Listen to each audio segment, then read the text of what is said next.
TKP yang muncul di SKD tahun 2024 gelombang yang pertama ataupun CPNS tahun 2023 modelnya adalah pendek dan opsinya mirip-mirip atau terlihat benar semua. Gak usah lama-lama teman-teman, yuk kita bahas soal TKP model terbaru.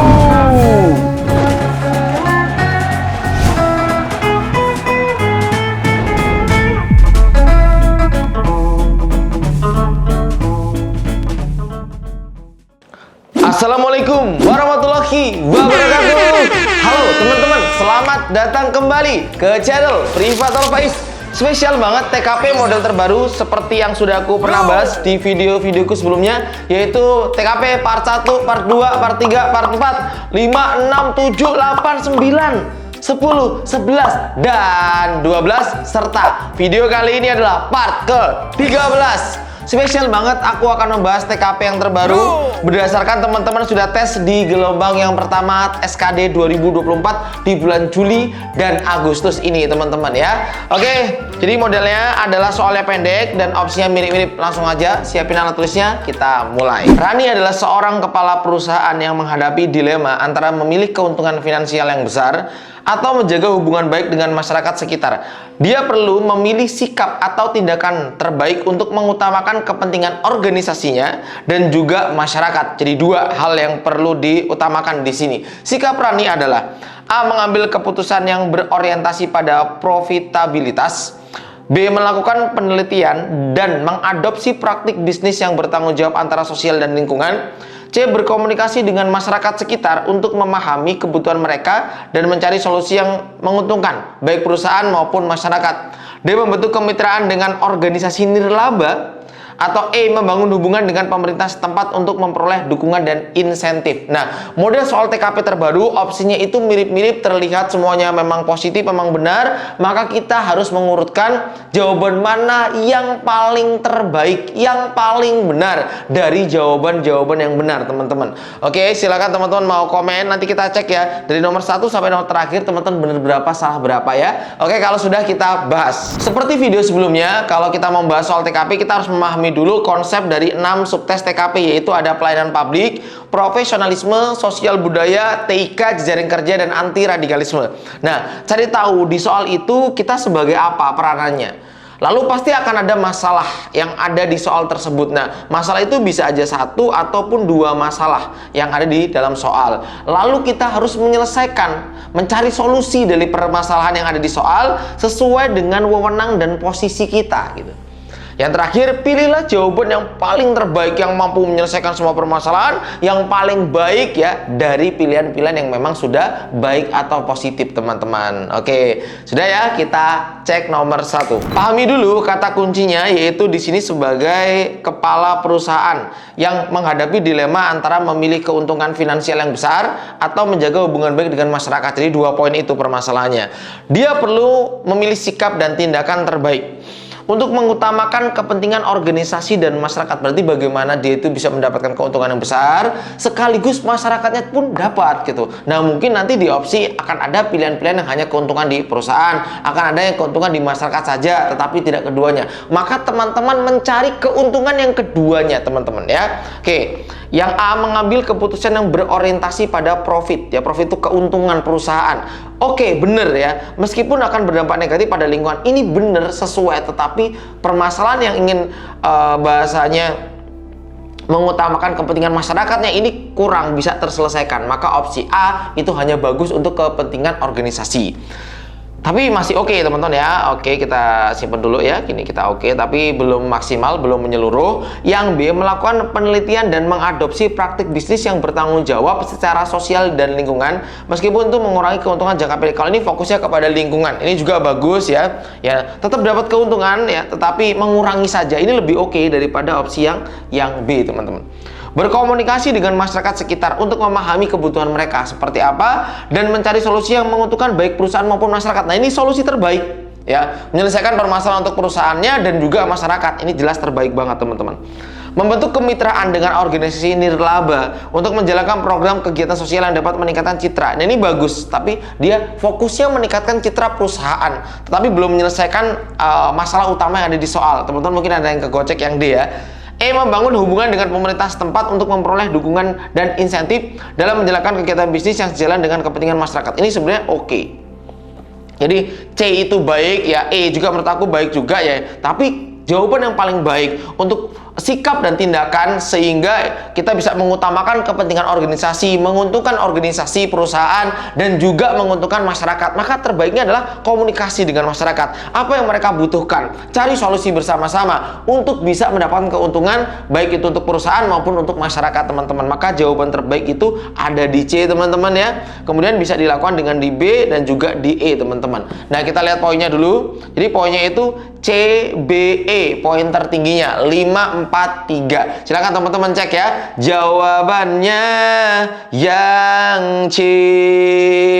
Bismillah, jangan lupa teman-teman awali dengan berdoa semoga diberikan kemudahan dan kelancaran dalam proses belajar dan semoga teman-teman bisa lulus diterima sebagai ASN tahun ini. Amin. Oke, di Al-Faiz kita awali satu soalnya dengan C, teman-teman. Ciro lupa karena C itu cinta.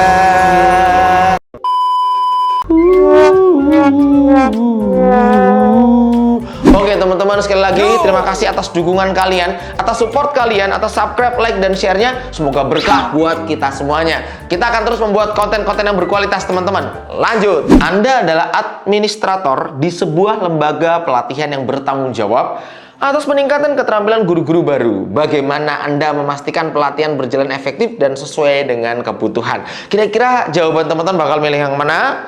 Profesionalisme. A. Menyediakan program mentoring yang melibatkan guru-guru berpengalaman. B. Mewajibkan guru-guru baru mengikuti pelatihan tambahan.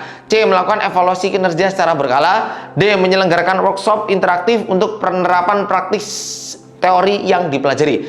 Menggunakan platform e-learning untuk akses fleksibel ke materi pelatihan. Nah, kira-kira jawabannya apa, teman-teman ya? Yuk, boleh komen. Silakan teman-teman. Yo, boleh. Oke, jawabannya apa? Oke, kata kuncinya adalah Anda memastikan pelatihan belajar efektif sesuai dengan kebutuhan. Berarti kan kita harus sesuaikan dengan kebutuhan mereka. Yang apa ini Kak yang harus aku pilih gitu ya? Sebagai seorang admin ya, di sebuah lembaga pelatihan yang bertanggung jawab, punya tanggung jawab untuk meningkatkan keterampilan guru-guru baru. Nah, setiap guru pasti punya kebutuhan yang berbeda-beda ya, punya kemampuan, mungkin kemampuan awal yang berbeda-beda, sehingganya harus bisa diberikan sesuai dengan yang ia butuhkan, teman-teman. Oke, kira-kira jawabannya apa? Boleh komen kalau sudah kita bahas. Oke, jadi kata kunci yang kita dapat tadi yaitu tanggung jawab untuk memberikan keterampilan kepada guru-guru baru, bagaimana memastikan pelatihannya itu berjalan efektif sesuai dengan kebutuhan. Maka menyediakan program mentoring, menyediakan program mentoring yang melibatkan guru-guru berpengalaman. Ya, artinya orang-orang berpengalaman tuh sudah tahu apa yang dibutuhkan ya. Ya, sehingganya dia bisa memberikan yang teman-teman atau guru-guru butuhkan, keterampilannya sehingga bisa meningkat. Ini merupakan cara yang cukup efektif ya. Oke. Mewajibkan guru-guru baru mengikuti pelatihan tambahan berdasarkan evaluasi awal. Ini oke sih, pelatihan tambahan, tapi sepertinya A itu lebih unggul daripada opsi yang B. Melakukan evaluasi kinerja secara berkala dan menyesuaikan program pelatihan. Menurut aku ini oke. A dengan C itu jawaban terbaik. Jadi kalau teman-teman jawab A sama C, menurutku aman banget sih ya. Menyelenggarakan workshop interaktif untuk penerapan praktis teori yang dipelajari. Oke juga sih, tetapi tetap A sama C yang masih mendominasi ya. Oke, aman. Menggunakan platform e-learning untuk akses fleksibel ke materi pelatihan. Kurang sih. Ya, bagus tapi tetap si A sama C yang tetap terbaik, teman-teman ya. Maka jawaban terbaik itu ada di A sama C. A-nya poin 5 dan C-nya poinnya 4. B, D, E itu poinnya 3, 2, 1. Selama teman-teman masih menjawab dengan jawaban poinnya 4 atau poinnya 5, teman-teman masih dalam kategori aman, teman-teman ya. Jadi saran aku, ya usahakan teman-teman masih dalam zona aman lah, dengan poin 4 atau poin 5 yang teman-teman dapatkan. Tapi harapanku teman-teman bisa mendapatkan poin 5 ya. Jadi sebagai administrator, Anda harus memastikan bahwa program penelitian yang diberikan tidak hanya efektif, tetapi juga relevan sesuai dengan kebutuhan guru-guru baru. Pilihan A menunjukkan pendekatan kolaboratif dengan menyediakan program mentoring yang melibatkan guru berpengalaman, membantu guru baru menghadapi tantangan di kelas dan belajar di pengalaman praktis ya. Jadi menurut aku A sama C sih merupakan jawaban yang paling terbaik ya, A sama C. Ketika teman-teman mau jawab C juga masih oke, nggak masalah ya. Mau jawab A juga masih oke ya. Jadi ini masih dua-duanya masih aman ya teman-teman ya. Jawabannya yang A. cek poin teman-teman, tulis di kolom komentar ya. Kita lanjut. Di sebuah kota multikultural, kelompok remaja dari berbagai latar belakang agama, suku, dan budaya sering berbagi pengalaman hidup. Mereka diundang untuk mengadakan acara pertunjukan budaya di sekolah ya. Bagaimana sikap yang sebaiknya mereka ambil dalam menyusun acara tersebut? A. Memilih pertunjukan budaya yang mencerminkan mayoritas. B. Menyusun acara pertunjukan budaya dengan mewakili semua agama, suku, dan budaya. C. Mengadakan acara pertunjukan budaya yang menekankan pada nilai-nilai universal, memfokuskan pada budaya lokal. Atau E. Mengadakan diskusi terbuka sebelum acara untuk memastikan suara mayoritas terdengar. Kira-kira teman-teman yang master-master semua boleh komen informasi. Teman-teman yang pengen belajar lewat video pendek, short video gitu ya, yang suka belajar pakai scroll gitu ya, teman-teman bisa ke TikTokku, yaitu TikTok Priwatal Faiz, atau Instagram Priwatal Faiz, dari Reels juga bisa. Nanti di situ aku akan bahas soal pembahasan, kemudian aku bisa memberikan tugas atau informasi-informasi seputar CPNS teman-teman. Terkait kelas dan juga TO, teman-teman bisa tanya ke Instagram aja, DM aja di Priwatal Faiz atau Instagram pribadi aku, Febrian Faiz. Boleh? Oke, kata kuncinya silakan teman-teman. Kotanya multikultural berarti beraneka ragam, ini keberagaman banget ya. Kelompok remaja di berbagai latar belakang agama, suku, dan budaya sering berbagi pengalaman. Mereka diundang untuk mengadakan acara pertunjukan budaya di sekolah. Sikap yang sebaiknya mereka ambil dalam menyusun acaranya. Gimana? Supaya semuanya bisa terlibat, saling menghargai, saling menghormati. Boleh komen kalau sudah kita bahas. Oke, dari kata kunci itu teman-teman ya, berarti keanekaragaman tadi, bagaimana kita bisa mendapatkan semuanya ya secara kebersamaan, saling menghargai. Memilih pertunjukan budaya yang mencerminkan mayoritas. Nah, ini belum mewakili semuanya, minoritasnya belum terwakilkan. Menyusun acara pertunjukan budaya dengan mewakili semua agama, suku, dan budaya di kelompok remaja untuk memperkuat kebersamaan. Ini secara langsung, ini mantep ya, konkret banget ini ya. C. Mengadakan acara pertunjukan budaya yang menekankan pada nilai-nilai universal. Bagus ya, ini juga oke. Tetapi yang lebih spesifik, lebih jelas, maka ada di B, poin utama ya. B sama C bagus, tetapi opsi yang terbaik ada di B, Masian. Memfokuskan pada budaya lokal yang paling banyak dikenal oleh anggota kelompok sambil mengajak partisipasi aktif. Ini yang paling banyak dikenal berarti belum mewakili semuanya. E. Mengadakan diskusi terbuka sebelum acara untuk memastikan suara mayoritas. Menurut aku ini juga belum. Hanya di B dengan C poin terbaiknya. Teman-teman waktu tes hati-hati. Kalau B dengan C itu sama baik semuanya, tapi yang paling spesifik ya sesuai dengan yang ada di acara ini, yaitu menyusun kegiatannya yang bisa mewakili teman-teman dari berbagai latar budaya, latar belakang yang berbeda-beda tadi. Maka jawabannya yang B. Oke teman-teman bisa cek ya, ini untuk poinnya ya, poin terbaik itu ada di B, kemudian diikuti dengan C, A, D, dan juga E teman-teman. Oke, semangat buat semuanya, lanjut. Selalu di videoku aku selalu membacakan testimoni, pengalaman. Itu penting teman-teman perlu tahu, apalagi teman-teman belum tes ya. Jadi pengalaman-pengalaman kayak gini jadikan acuan teman-teman buat belajar, sehingga teman-teman lebih mantep ya, jadi nggak salah belajar materinya, sehingga materi-materi utama yang prioritas itu harus dipelajari dulu, materi-materi yang nggak prioritas itu nanti belajarnya kalau memang masih ada waktunya teman-teman. Zahirah Mahmud, Bismillah, Assalamualaikum Kak Faiz. Saya mau ngucapin terima kasih banyak atas video-video yang bermanfaat dari Kak Faiz. Tiunya jadi terasa mudah, TWK di luar nalar emang butuh banyak latihan sih kalau TWK. TKP oke lah, mudah banget. Pokoknya semakin jaya dari Priwatal Faiz ya, oke. Luar biasa kakaknya belajar dari YouTube sama TikTok sama Tio Alfaiz ya. Semoga berkah ya Kak ya. Oke, dari Kak Wim. Assalamualaikum Kak, aduh aku nyesel banget baru nemu YouTube Alfaiz beberapa hari yang lalu. Aku udah bimbel di beberapa tempat, tapi rasanya materinya dengan cara jelasnya nggak cocok di aku ya. Karena orang belajarnya mungkin beda-beda ya. Silakan teman-teman cari tempat belajar yang teman-teman nyaman, cocok, tapi materinya juga relate, relevan, yang sesuai dan keluar teman-teman. Itu penting ya. Oke, lanjut lagi. Terus aku nemu YouTube Alfaiz sekitar 3 hari lalu dan belajar di semua video YouTube kakak, dan wow, masuk semua walaupun hasilnya nggak sesuai dengan goal aku, tapi alhamdulillah lulus PG dan sesi aku cuma aku yang TKP-nya sampai 200-an. Luar biasa. Berkah selalu Kak. Bangga bisa menjadi bagian perjuangan kakak ya. Dari Kak Nadia. Malam Kak Faiz, izin menyampaikan terima kasih banyak karena dengan YouTube Priwatal Faiz alhamdulillah saya bisa mengerti banyak materi SKD. Alhamdulillah saya mendapatkan 403. Wah, 403 Kak, ranking 1 luar biasa. Saya sering nonton video pembahasan SKD Kak Faiz dan baru satu kali TO9 pembahasannya kakak hampir mirip dengan yang masuk di SKD, apalagi TIU pecahan Kak. Ada tadi yang tabel, posisi dan seterusnya. Oke, hampir mirip. Oke, untuk TKP juga hampir benar semua pilihannya Kak. Sekali lagi terima kasih, semoga Kak Faiz diberi kesehatan, keberkahan, dan kelancaran segala urusan dan rezeki. Amin. Berkah selalu buat semuanya. TO kita ready teman-teman, TO ke-11 yang paling terbaru ya, teman-teman bisa buktikan sendiri kalau misalkan mau beli paket satuan Boleh buktikan bahwa TO kita sangat real, mirip dengan tes asli teman-teman ya. Dan buat teman-teman yang kemarin nanyain kelas D, E, F semuanya sudah full ya, ada rekamannya, itu rekaman terkait kelas. Tapi kalau pengen membahas materi-materi yang juga masih relevan, ada bonus dari buku. Ini bonus kelas online yang membahas kurang lebih soal-soal yang ada di kelas buku ini teman-teman ya. Nanti ada materinya juga ya, kurang lebih modelnya sama dengan kelas online, tapi nanti ada beberapa yang beda terkait pendalaman materinya.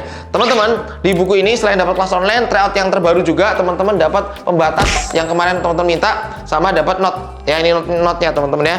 Semoga dengan fasilitas sangat lengkap, teman-teman masih kebagian karena pre-order pertama 5.000 sudah habis, pre-order kedua 10.000 pun sudah habis. Ini pre-order yang ketiga ini video ini dibuat ya. Oke, terima kasih teman-teman, semoga berkah selalu. Link ada di kolom deskripsi video. Belinya di toko asli biar teman-teman bisa klaim. Semangat semuanya. Lanjut. Dika adalah seorang anggota organisasi Karang Taruna yang terlibat dalam kelompok studi lintas budaya. Ketika berdiskusi tentang perbedaan budaya, salah satu anggota kelompok mencoba mengabaikan stereotip dan prasangka yang sering terjadi. Stereotip itu kayak pandangan-pandangan yang ada di masyarakat teman-teman ya, atau ya apa prasangka-prasangka juga yang ada di masyarakat. Oke, tindakan terbaik yang dapat Dika ambil ya, oke, adalah apa nih? Oke, kira-kira teman-teman ya terkait budaya. Oke, A. Menegaskan pentingnya memahami konteks budaya masing-masing anggota agar tidak terjebak dalam stereotip sambil memberikan contoh-contoh nyata. Stereotip itu kadang-kadang lebih ke dampak negatif ya, stereotip ini ya teman-teman ya. Mendorong diskusi yang mendalam tentang pengalaman pribadi anggota kelompok untuk memperkaya pemahaman budaya. C. Membuka ruang diskusi yang lebih dalam agar semua anggota dapat memahami perspektif atau pandangannya. Kemudian mengajak anggota kelompok untuk berbagi pandangan mereka tentang bagaimana mengatasi stereotip dalam interaksi sehari-hari. Menekankan pentingnya menghargai semua pandangan dan pengalaman budaya yang di setiap diskusi kelompok untuk menciptakan lingkungan yang inklusif menyeluruh gitu ya. Oke, kira-kira jawabannya apa? Boleh tonton komen kalau sudah kita bahas. Materi ini berkaitan dengan sosial budaya ya. Jadi ketika berdiskusi ya, tindakan apa yang dapat diambil, maka harus diskusi secara terbuka. Diskusinya juga konstruktif, membangun ya, tidak saling menjatuhkan, tidak saling menjelekkan ya. Menegaskan pentingnya memahami konteks budaya, ini menurut aku juga oke gitu ya. Oke juga. Mendorong diskusi yang mendalam tentang pengalaman pribadi anggota kelompok untuk memperkaya pemahaman budaya, ini juga oke menurut aku. Yang C. Membuka ruang untuk diskusi yang lebih dalam agar semua anggota dapat memahami pandangan atau perspektif, ini lebih oke. Yang berbeda dengan baik dan menghargai perbedaan tersebut, ini lebih jauh lebih oke dibanding A sama B teman-teman ya. Mengajak anggota kelompok untuk berbagi pandangan, menurut aku ya oke juga. Menekankan pentingnya menghargai semua pandangan dan pengalaman budaya dalam setiap diskusi kelompok untuk menciptakan lingkungan yang inklusif, menurut aku ini juga oke. Tapi karena kita harus memilih salah satu yang paling oke, yaitu yang paling terbaik untuk diskusi di sini adalah membuka ruang untuk diskusi yang lebih dalam agar semua anggota itu dapat memahami, ngerti ya pandangan berbeda tadi, perspektif yang berbeda tadi dengan baik dan menghargai perbedaan tersebut. Maka jawabannya yang C. Oke. Nah, sampai mau keselak ya. Oke, jawabannya C teman-teman. Diikuti poinnya ada di B yang mendorong diskusi yang mendalam tentang pengalaman pribadi anggota kelompok untuk memperkaya pemahaman baru. C, B, A, D, E teman-teman. Semoga sampai nomor 4 poin kalian sudah nyentuh 20 teman-teman ya. Oke, semangat buat semuanya. Jangan lupa aktifin loncengnya kalau kita upload video baru biar teman-teman gak ketinggalan. Subscribe, aktifin loncengnya. Lanjut. Anda adalah seorang manajer proyek yang bertanggung jawab untuk mengimplementasikan atau menerapkan sistem manajemen baru di perusahaan. Namun, beberapa anggota tim proyek merasa kecewa dengan sistem baru tersebut dan merasa bahwa sistem yang lama lebih efektif. Tindakan terbaik yang dapat Anda ambil adalah A. Mengabaikan kekecewaan anggota tim. B. Menghentikan implementasi sistem baru. C. Membuka ruang untuk diskusi. D. Menghindari konflik. E. Menekankan manfaat sistem baru tanpa memperhatikan kekecewaan. Monggo teman-teman boleh komen. Ini tentang TIK. Cari opsi yang paling terbaik dari yang baik ya, sebagai seorang manajer proyek yang bertanggung jawab untuk mengimplementasikan atau menerapkan ya sistem manajemen baru di perusahaan. Ya, kira-kira teman-teman jawabannya apa? Beberapa tim ada yang kecewa gitu ya. Oke, kalau sudah komen di kolom komentar atau kolom chat, kita bahas. Oke, kata kunci tadi adalah bertanggung jawab untuk mengimplementasikan, namun ada yang kecewa, maka kita harus mencari solusi yang terbaik. Mengabaikan kekecewaan ini kurang tepat teman-teman ya, dan melanjutkan implementasi sistem baru tanpa mempertimbangkan pandangan kurang tepat. Menghentikan implementasi sistem baru dan tetap menggunakan sistem lama, ya ini oke juga, tetapi belum menyelesaikan permasalahan. Membuka ruang untuk diskusi dan melibatkan anggota tim dalam proses pengambilan keputusan, ini oke banget, jelas jauh lebih oke dari yang lain. Menghindari konflik untuk mengabaikan kekecewaan anggota tim dan melanjutkan implementasi tanpa memperhatikan pandangan mereka, ini oke tapi nggak menyelesaikan permasalahan. Memanfaatkan menekankan manfaat sistem baru tanpa memperhatikan kecewaan dan pandangan individu tim ini. D sama E ya tipis-tipis, tapi opsi yang terbaik yang memang mewakili semuanya atau menjadi opsi yang paling solutif ada di C teman-teman ya. Oke, kita lihat poinnya C, E, D. Jawabannya yang C. Lanjut. Tina adalah seorang pemilik bisnis kecil yang ingin meningkatkan keterlibatan dengan pelanggannya menggunakan media sosial. Dia ingin memiliki platform yang tepat, mengelola konten menarik, dan mengatasi resiko komentar negatif untuk penyalahgunaan informasi. Pilihlah sikap yang paling tepat dalam situasi ini. Tulis alasan kalian di kolom komentar, beri penjelasan, nanti kita akan cek jawabannya benar atau salah. Sekali lagi terima kasih yang udah pakai Bukalapak Pais. Semoga teman-teman yang udah beli kemarin 10.000 ya bisa join ke kelas gratis kita, bisa nyoba TO terbaru yaitu TO 11. Semoga terbantu semuanya teman-temanku ya. Makasih semuanya sudah subscribe, like, dan share. Sampai jumpa. Assalamualaikum warahmatullahi wabarakatuh. Dadah. Semangat. Senyuman mereka